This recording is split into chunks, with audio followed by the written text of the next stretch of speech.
Yeah.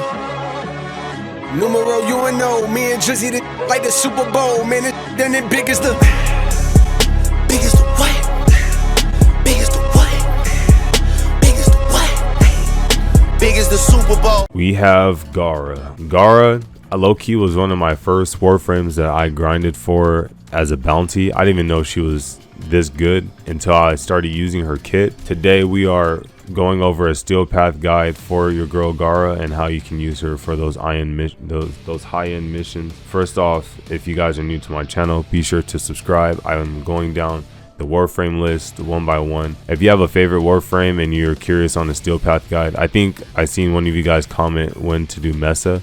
So Mesa, you know, she's at the M's, but I might skip if I see that you guys have personal interest in specific Warframes. But yeah, we're just going down the list. We have Gara. Next up is Gauss or Garuda. But Gara is very good.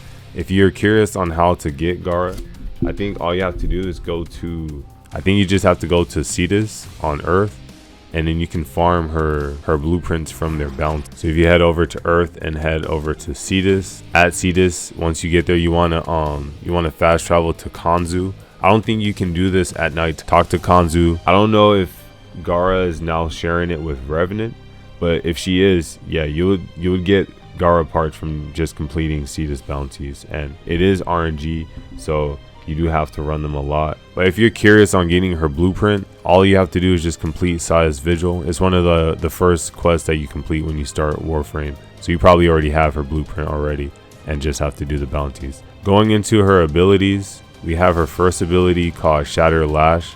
Lash out with a stream of shattered glass, and you hold it for an arcing strike. Stats are boosted by the equipped melee weapons mod. So if you had a melee weapon with a Riven mod, it would use those stats as well. Her passive, I forgot, I skipped it. A chance to create a radio blind lasting 10 seconds. Just like when we use Excalibur, he did radio blind where a lot of enemies were just kind of like stuck in the stagnant form where you can do takedowns. So I guess she does have this passive ability because of the shards of glass. But moving on to her second ability, Splinter Storm. Gara's armor splinters into a maelstrom of shattered glass. Allies who contact the cloud are fortified against damage. This, I would say, obliterates anything that's not Steelpath, and it can sort of obliterate Steelpath as well. But once it gets to like high ranking Steelpath, it kind of acts like a DOT status effect, which is still good. Her third ability is Specterage. You trap enemies in a carousel of mirrors, forcing them to attack visions of their true selves. The destroyed mirrors damage their attackers and does the collapse of the carousel. You know, once the duration runs out, it also does like a final damage on the remaining people. And then of course her fourth ability, which is Mass Vitrify. Create an expanding ring of molten glass that slowly crystallizes enemies who enter. When the expansion is complete, the ring hardens to block weapons fire. You can kind of stop pushing the button once you hold it. You can release it to control how wide you want the circle to be. The ring draws extra strength from the health and shields of crystallized enemies. Use Shattered Lash to match the ring and send razor sharp glass flying. So the way that we're going to be using Gara in Steelpath is that we're going to use her Splinter Storm to get the glass shards going, and then when the Splinter Storm's duration is about to end, it resets every time you cast her forth. So you want to place the shield and just let enemies damage the shield, because you want as many enemies to get close to it. In any case, you can even recast it again, because I think you can cast multiple ones. Trust me, it's not. It might sound confusing now. I'll give you guys a visual later on, but you're gonna cast your shield, cast Splinter Storm. Every time Splinter Storm is about to run out, make sure you cast your shield, because what you want to do is you want to rotate your shields every time to reset the timer on this. So the end of your lifespan before you recast another shield is when you want to destroy it with the first ability. Every time you do that is going to increase the damage of your Splinter Storm. So I describe Warframes into 3 categories on how they can be OP in terms of in-game. The first category being that all of their abilities are broken, meaning that they can just be carried in a mission by using nothing but their abilities. The second one I would say is that they're weapon based, so that they have good abilities, but in return you need to use those weapons in case you want to deal damage. So your abilities still help out or assist you in a way. Those can be seen as like damage increasing or shield increasing, stuff like that. The third category would be that they are enemy manipulators, so they can somehow control the way or the field of space of the battlefield. Any type of Warframe like that, like Limbo, or say there's a Warframe that can just send out electricity and keep them just staggered by the joltage, that's a form of enemy manipulation. So those types of Warframes are very broken.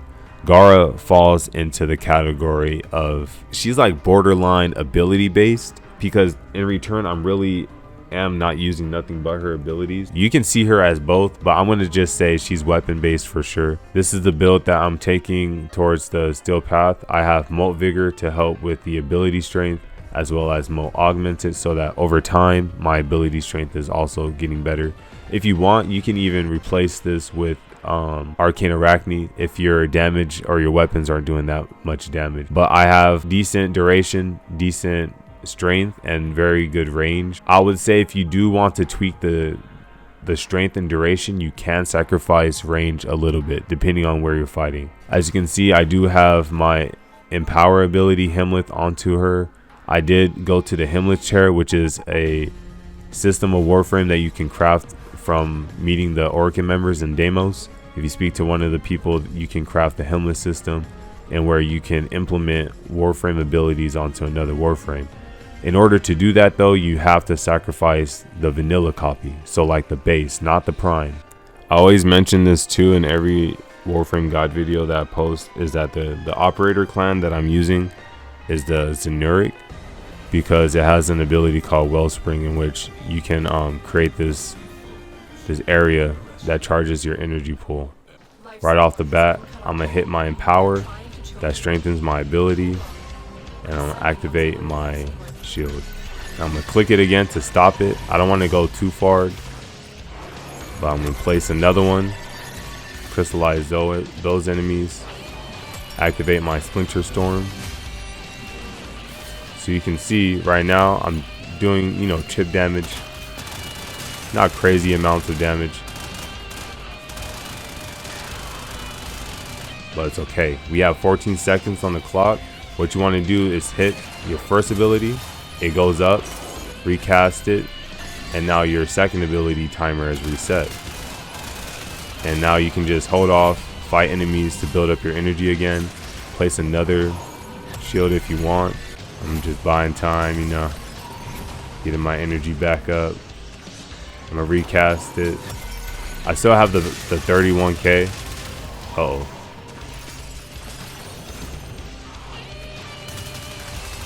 Use my epitaph again.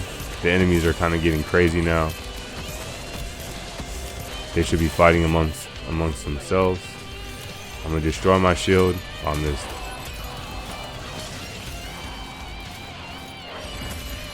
It went up. Now we're at 40. So I promise you guys, if you're using this in non-Steelpath, you can kind of take this on, Sanctuary Onslaught if you're leveling up weapons. I forgot to use my Empower, so my damage scaling hasn't been going up as much. I'm gonna destroy the shield. Yeah, I should be doing Empower, but you can use your operator, collect all the stuff that you've done, all the kills, all the loot, and your Gara will low-key be doing the passive damage even while you're not fighting. So you just gotta push her near, and you can see that the glass shards are still chipping at them. So that's like another meta you can use. The cool thing too about the Stalker in this case, or the Acolyte, is that he can't get in, I think. I think he's stuck. But that's pretty much Gara for you. She has an awesome kit. She's like the glass queen. She does have good crowd control. So if you do have those strong weapons, They can help you if you have those incarnate weapons. They line up the headshots pretty nice, but for the most part, I like using Warframe, or I like using Gara, so I highly recommend her. If you have any questions, feel free to comment them down in the comment section below, and I'll try my best to respond to them. If you have any other ideas or methods on how you use your Gara, I'm also curious on that. And yeah, like always, you guys be safe, keep up the grind, and I'll see you guys in the next Warframe video. Ooh, okay, no help, nigga. I'm straight, where it at? On